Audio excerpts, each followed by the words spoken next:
It's going to be very interesting going through all this footage. You just have just a video of just like, this is what happens with kids. What's more? This is what happens when you give kids GoPros.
Bye-bye. You're right down to the bottom.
If you don't laugh on my touring, you know you're not having a good time. Even ground throughout the fall.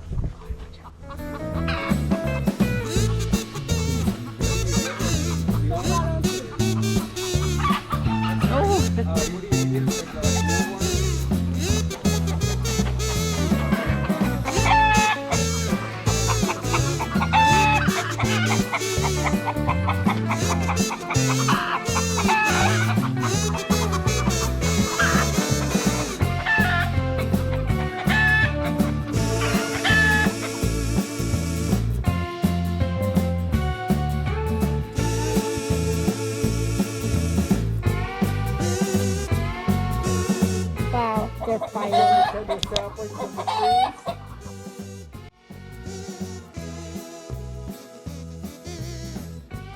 you know what I'm going to do? I'm going to practice. Has anybody never seen a farm fresh egg? No. I don't think our kids have. Okay, watch this. Some more over there. See how orange it is? Look at the yolk on that. Wow. Those are real eggs. Not that stuff that you get at the grocery store. Seen chocolate in nature before? Cacao in nature? No one? No. Okay. So the origins of cacao are Central and South America. 20 to 30 pods per year, year round. Once matured at 150 days will either be yellow, red, or orange with striations of yellow. All right, do you know what this tree is? A walnut tree. A what? Walnut tree. Well, it kind of looks like a walnut, doesn't it? This is something called kukui, K-U-K-U-I. The kukui tree means light. The Polynesians brought the kukui seeds to the Hawaiian Islands. The Hawaiians would crack the seed, and they would, you have to wait. Where were you, Brownie? You were supposed to perform. She said, I'm tired of scratch. Give me kukui. So the kukui seeds, they would crack the seed and they put it on a big stick, and they used it as a torch. Oh. And it burns for 15 minutes. So not only would it would light their way, but they would also use it to keep time. There's chocolate. Yeah. So there's 20 to 30 beans on what's called the placenta, or the spine. The inside is actually purple.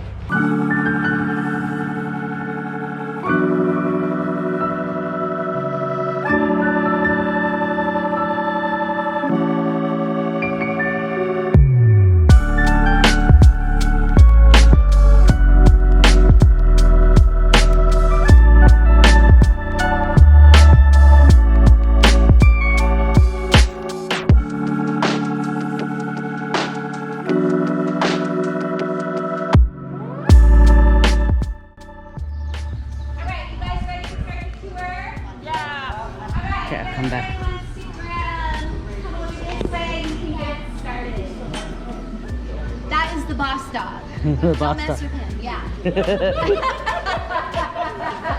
He's waiting. He's retired, but he's still the boss. Yep. Yeah, his name is Maui. He's very old. He's 17. He's pretty much blind. So he's got his harness on that says, "Do not pet," because we don't want him to get startled. No, yeah, absolutely. But he is really a big baby. He's a big love. We love him. Those are all coffee trees. Now those are the Arabica Kona typica type of trees. They originally come from Guatemala. Now believe it or not, coffee trees are considered fruit trees. Coffee trees are cherry trees. So they're gonna bloom with little white flowers. They're in the same family as gardenia and jasmine. So can you guys imagine 20 acres of trees in bloom? I call it aromatherapy because it smells lovely. So what's going to happen in the summertime? All the flowers will fall off the trees. In the place of every flower, a coffee cherry is going to grow. Now when you open up a coffee cherry, you usually have 2 coffee beans inside that cherry.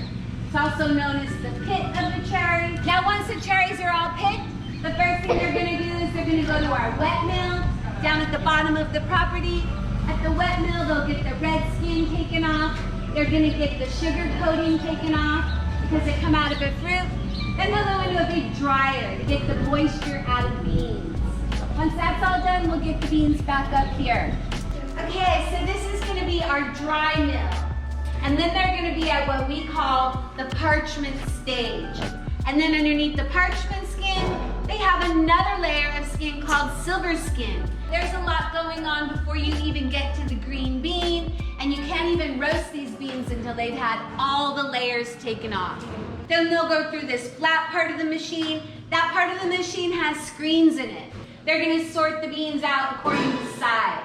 The bigger the bean, the more flavor you have going on, the better the beans. Okay? This is where the magic happens.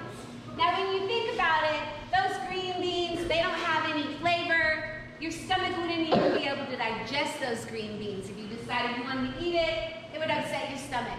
So the only way you're gonna get coffee that's gonna smell good, taste good, it has to be roasted. So you put your green beans in here, they travel up here, they're gonna go into this part of the machine called the drum. Now the drum is gonna be spinning around, kind of like your clothes dryer you have at home. You always want to be moving the beans so they don't burn. So with the motion and the heat, it's going to be about 400 degrees in there. That's what's going to roast the beans. Now once they get roasted, they're going to come out into that silver pan right there. They need to be cooled off right away. So there's going to be cold air coming up from the bottom of that pan. It's going to be spinning around. It's going to cool those beans down right away.